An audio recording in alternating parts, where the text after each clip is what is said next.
Welcome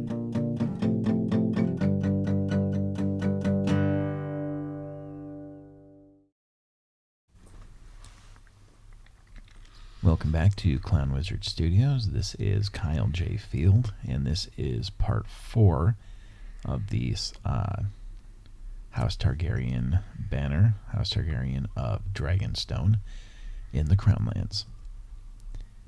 Where I last left off with the discussion of the House of Fire and Blood was the beginning of the Dance of the Dragons, the civil war that erupted between the half-siblings Aegon the Second, also known as Aegon the Elder, and his half-sister Princess Rhaenyra, the Realm's Delight.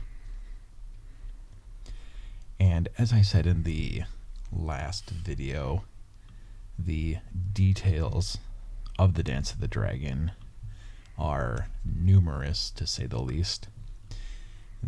Along with the number of people, the number of events, and it's a very complicated story to get into. I don't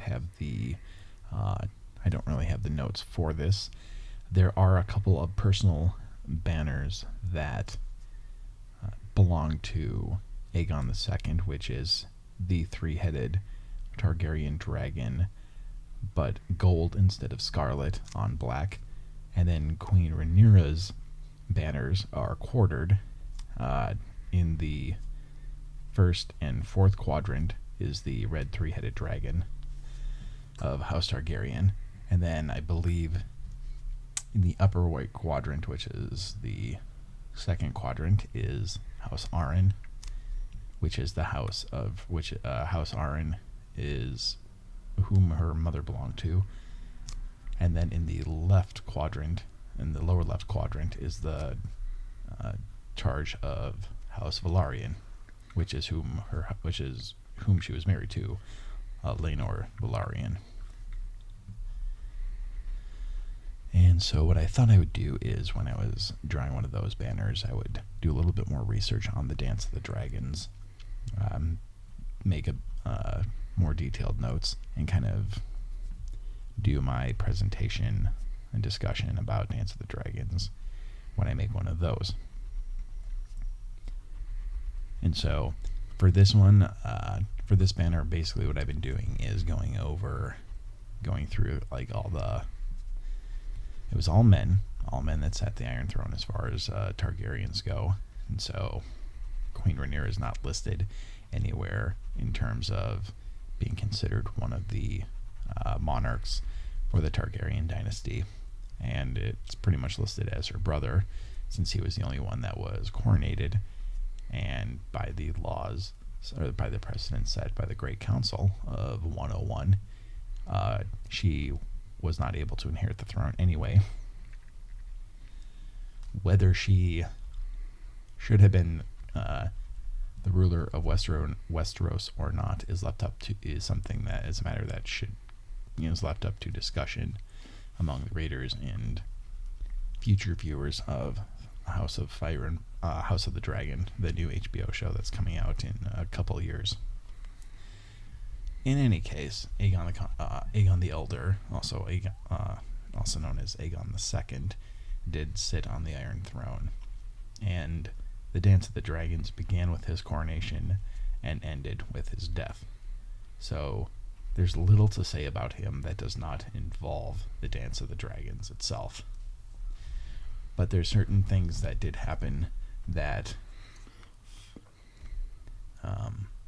happened during his reign that affected later Targaryen rulers, and there's much to note.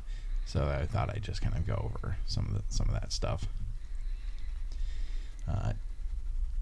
Aegon II actually spent much of his reign recovering from wounds that he received fighting on Dragonback. He rode his dragon Sunfire and defeated Princess Rhaenys Targaryen and her dragon Meleys. And Princess Rhaenys was married to Corlys Velaryon, also known as the Sea Snake, and Corlys Velaryon is widely considered to be the finest sailor, captain, and admiral that has ever existed in Westeros. And there have been so many, I think I've said this before, but there have been so many Velaryons who have been masters of ship for the Targaryens that it's almost a hereditary position. Also, if you don't, I said this in an earlier video, but House Velaryon is also of Valyrian descent, hence the name is similar. Velaryon is similar to Valyrian. And I personally think that the reason a lot of Velaryons are paired with Targaryens is because their mutual Valyrian blood makes them more suitable mates than regular humans in Westeros, or what passes as humans in Westeros in this world. So Aegon the Second during the battle ended up with burns all over his body, and his shattered leg never healed properly, and it ended up healing twisted. And it was actually for this reason that he couldn't actually climb on the Iron Throne to sit in it. He actually had to sit in a wooden chair seated at the foot of it. When his half-sister Rhaenyra was finally captured, Aegon the Elder fed her to his dragon Sunfire and forced his nephew Aegon the Younger to watch. Sunfire, after the battle with Princess Rhaenys, never recovered from his wounds, and it was said that when he tried to fly, he could fly a little bit. He was basically flying like his flight resembled a chicken, kind of like taking flight, but just only enough to kind of hop around from place to place. He could never actually soar like he could before his battle. And Sunfire later died on Dragonstone as a result of his wounds. One of the most notable things that happened during the Dance of the Dragons is the storming of the Dragon Pit. Now, during the Dance of the Dragons, scores upon scores of towns and villages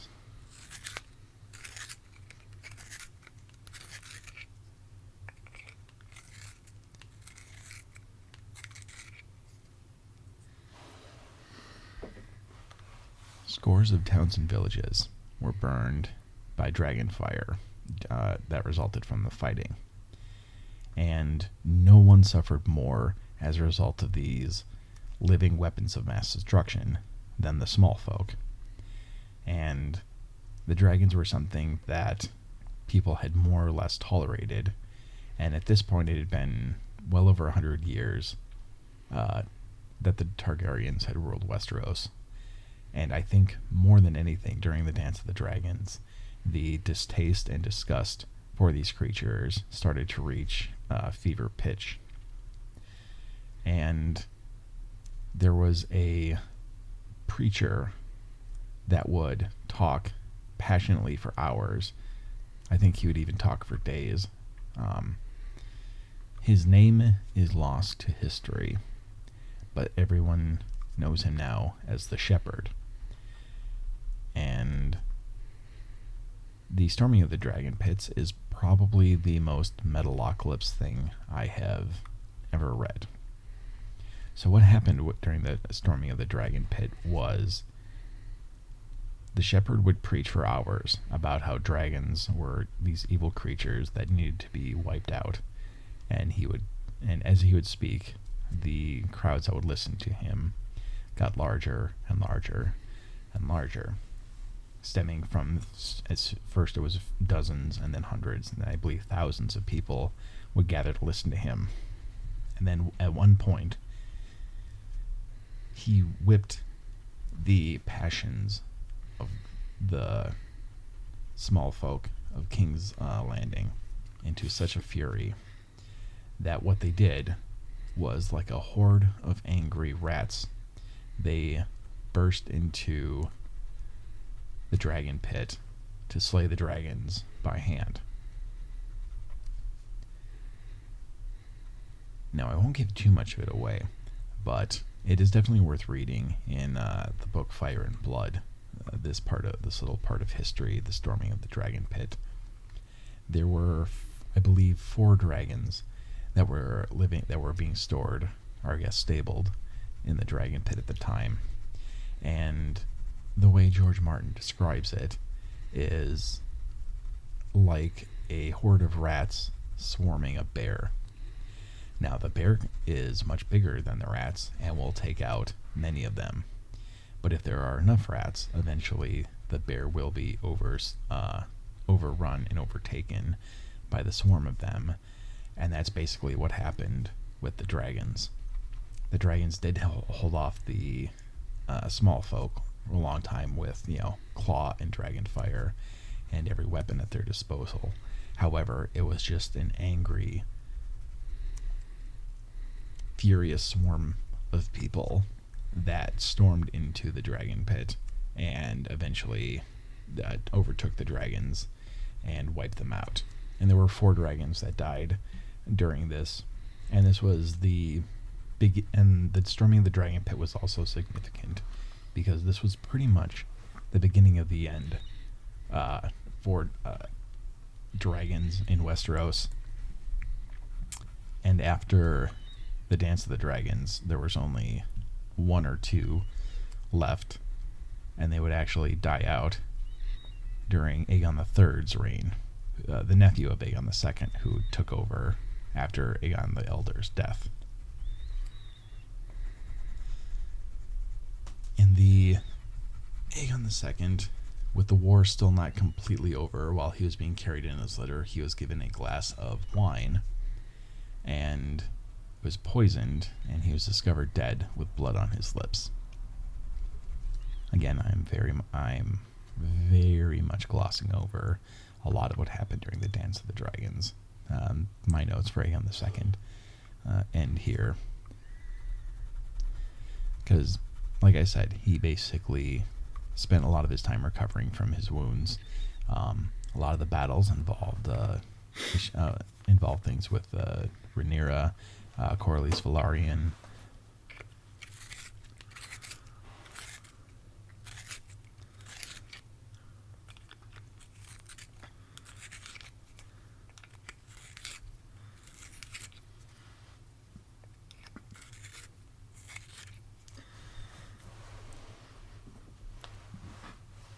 Her uncle Ayman Targaryen, who was the commander of the Gold Cloaks, also known as Lord Fleabottom, Larys Clubfoot, or Larry Strong, also known as Larys the Clubfoot.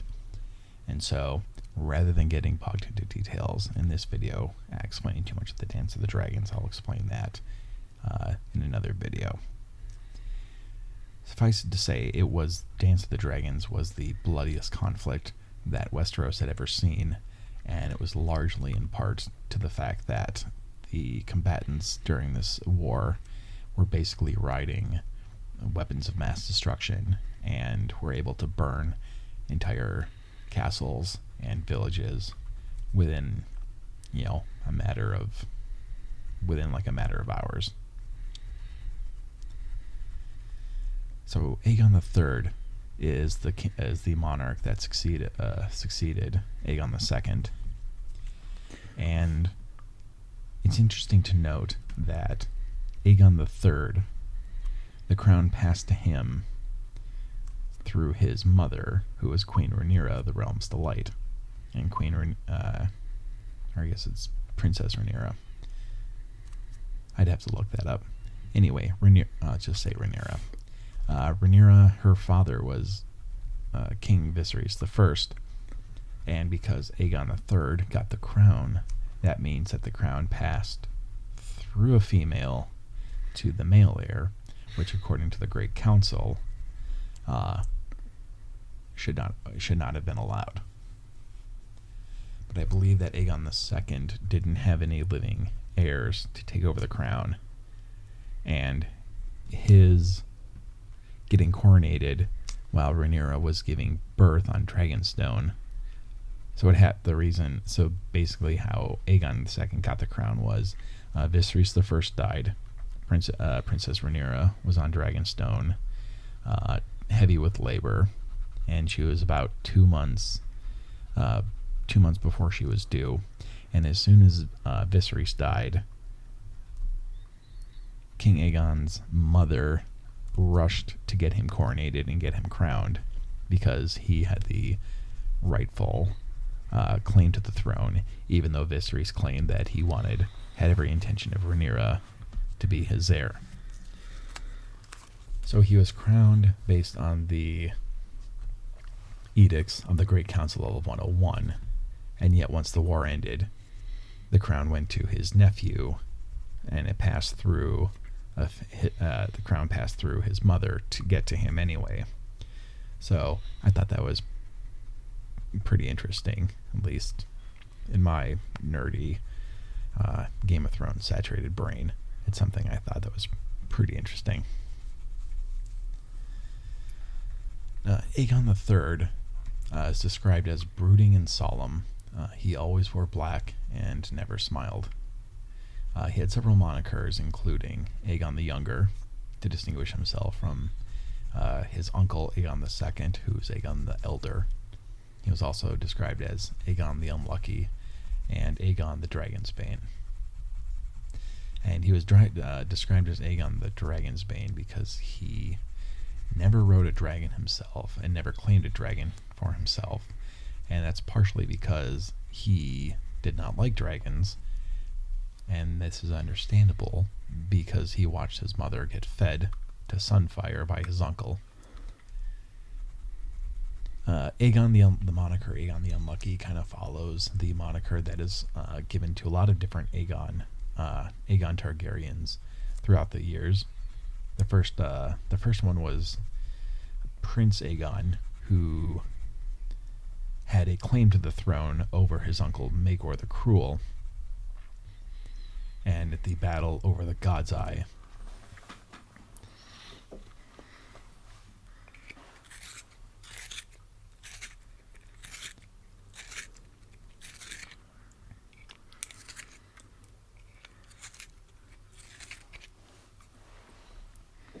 Prince Aegon tried to claim the crown, and at the battle over the God's Eye, he was brought down by Maegor riding Balerion, and earned the name Aegon the Uncrowned.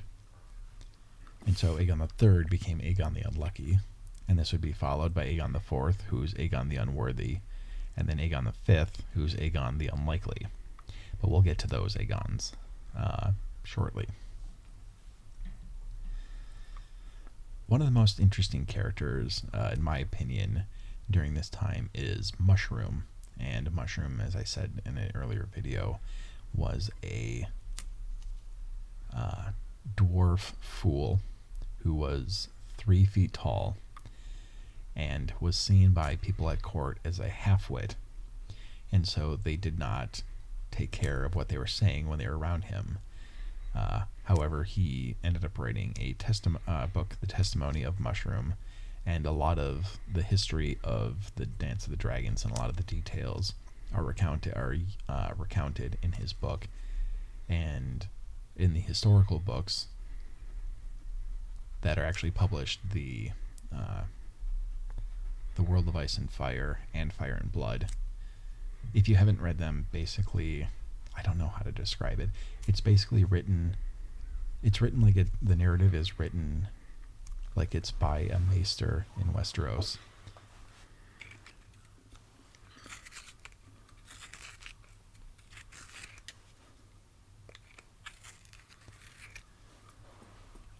It's written by a maester in Westeros, and the events they describe are recounted through historical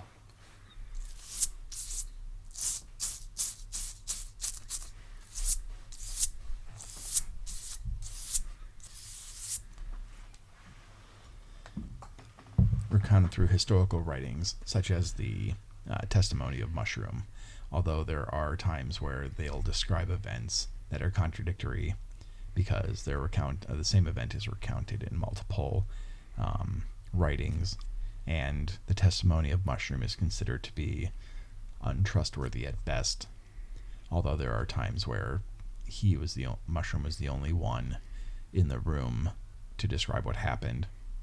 and a lot of the maesters kind of have a distaste for mushroom and the work itself. And this would later actually be, the Testimony of Mushroom would be one of the books that would be burned by Baelor the Blessed, along with Septon Barth's Unnatural History. Mushroom had been a fool at the court since the days of Viserys, and Viserys was known as the Laughing King, so it makes sense that Viserys would have commissioned Mushroom to be his fool at court, and he was the fool that stayed with Rhaenyra during the Dance of the Dragons. And once King Aegon died and Aegon the Third took over, he ended up leaving King's Landing for White Harbor in the north. And considering how gloomy Aegon's court was, it's not hard to see why. He was actually quoted as saying, "I was a fool, but never such a fool as to stay with that fool." After the death of his uncle, the Dragonsbane was ruled by a regency. There were some squabbles among the regents, mainly from Unwin Peake, and Unwin was a grasping man who tried unsuccessfully to betroth his daughter to Aegon the Third. And while they were trying to find a suitable match for Aegon, there was a maiden's ball that was held to find him a queen, and it wasn't so much a ball as it was later Mushroom called it the Maiden's Day Cattle Show, where hundreds of girls of high birth were basically marched before the king, curtsied, and dismissed. Aegon the Third settled on one of the last maidens presented. This is a name I'm probably going to butcher. Daenerys Velaryon, who was 6. And considering that Aegon the Third was 13 at the time, it's only slightly creepy instead of insanely creepy. But apparently she was Velaryon, so she had Valyrian blood, and apparently she was of surpassing beauty compared to everyone else who was presented before him. But again, she was 6 at the time. His regency was planning a progress for Dragonsbane when he came of age with him and his betrothed. And a progress is basically like a tour where he goes to different lands and meets with the different High Lords. But as soon as he turned 16, he dismissed his regents, canceled the progress and the feast that was planned, and ordered the food to be given to the poor. He declared that his policy for the realm would be food, peace, and justice. And he spent much of his reign brooding behind locked doors and is not remembered fondly. One of the most distinguishing things about his reign, as I said earlier, was that the last dragon died during his reign. It was a small misshapen dragon with an unknown name. He had 2 sons, Daeron and Baelor, both of whom would succeed him as king. He also had a brother, Viserys, who served as his hand, and he would also serve as hand and counselor to both of his nephews, Daeron and Baelor. So Daeron the young dragon took over at the age of 14, and when he took over, he actually eschewed a regency and decided to just take over. And his intent as king was to finally bring Dorne into the realm. He made plans with Aegon Velaryon, who was a legitimized bastard rumored to be the son of Corlys Velaryon, the Sea Snake, and made adjustments to the invasion plans of Aegon the Conqueror. And so what he did was he split his army into 3, 2 hosts by land and 1 by sea. His initial campaign was a smashing success, and over 40 lords bent the knee at the submission of Sunspear.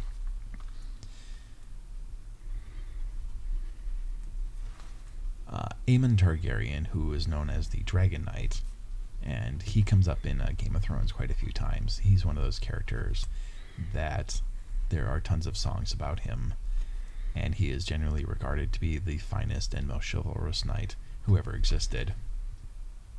And he was the cousin of Daeron the Young Dragon, and Aemon Targaryen actually thwarted an assassination attempt on Daeron by throwing himself in front of a poisoned spear. Also, Dragon Knight was one of the knights that Bran liked hearing stories about from Old Nan in Winterfell. And we are coming up on the end of this video, so we'll be discussing the conquest of Dorne in the next one. Thank you for watching. This has been kind of interesting just because I haven't really discussed much about the process of drawing this, or process of drawing this dragon, or doing the design. I figured there was a lot of stuff to cover for the House of Fire and Blood, so I kind of stuck with that. So hopefully you'll join me in the next video, and I'll see you then.